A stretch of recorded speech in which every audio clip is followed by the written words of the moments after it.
Hi friends, before we begin, please support the channel with a like and a subscription. At the beginning of the summer, I got a job at a small candy store near my home. My boss, Emily, was originally from the South, about 10 years older than me. She had a charming Southern accent, wore a short, loose dress that skimmed her slim figure, and she was giving some of the best candy bars in the state. She was always smiling, which made the long shifts a little more bearable. 10 buns, please, she said in her smooth voice. Unfortunately, the fresh batch of buns wasn't ready yet, so I offered her a Coke while she waited. We shared a joke, and she laughed so hard she spilled the drink on her dress. I apologized and we headed to the back room to clean up.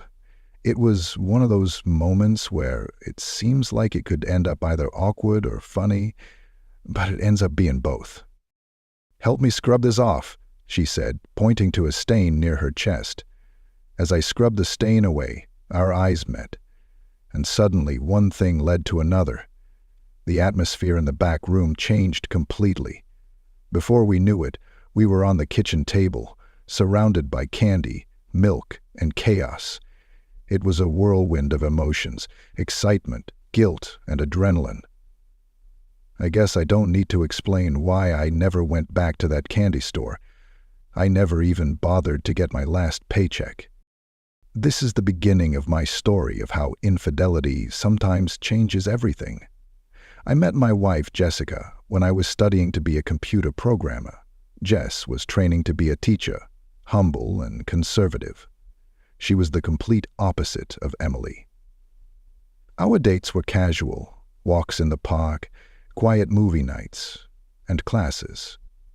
I proposed, and she accepted. It seemed like a natural progression, and I was happy to settle into a quiet, predictable life.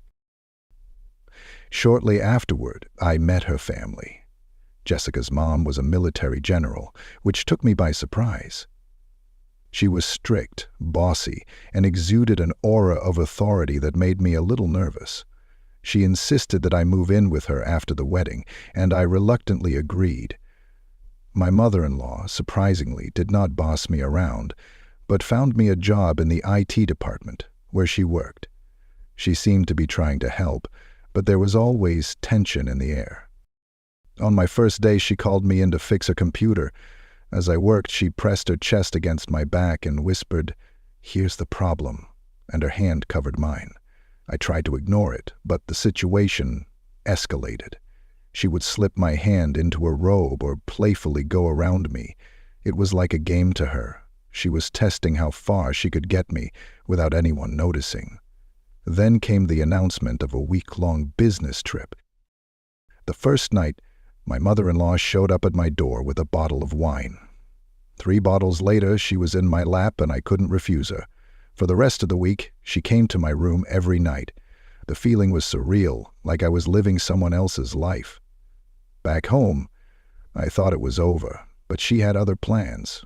The computers mysteriously crashed, and Jessica and her father often went out of town, giving my mother-in-law and me some alone time. One day, Jessica caught us. Surprisingly, my mother-in-law quickly explained that it was for her health. Her husband could no longer perform. She said it so matter-of-factly that I was stunned. Jessica, instead of walking away, took it as a challenge to improve her own skills. It was as if she wanted to prove that she could be just as seductive and beautiful. She started dressing differently, being more adventurous, and I found myself in a whirlwind relationship between 2 women, each trying to outdo the other. And here we are, and I'm sandwiched between them, trying to keep up. I often see my father-in-law smirk and wonder how much he knows. He's a quiet man, but there's something about the way he looks at me that makes me think he's aware of everything that's going on. Sometimes I catch his understanding look, like he's amused by the whole situation. It's unsettling, but there's nothing I can do about it. The pressure is starting to take its toll on me. Jessica has become more demanding, wanting to try new things, wanting to make sure she is the one who satisfies me the most. My mother-in-law, on the other hand, is relentless. She knows exactly what she wants and how to get it. I feel like I am being pulled in two different directions, and there is no way out. I try to pull away, but every time I succeed, one of them finds a way to pull me back in. It's exhausting, and I don't know how much longer I can take it. What do you think I should do? Let me know in the comments. Should I confess to Jessica and risk everything? Or just keep going until something happens? I feel like I'm on the edge of a precipice, and one wrong step could cause everything to come crashing down. If you enjoyed this story, please like, subscribe, and share with your friends.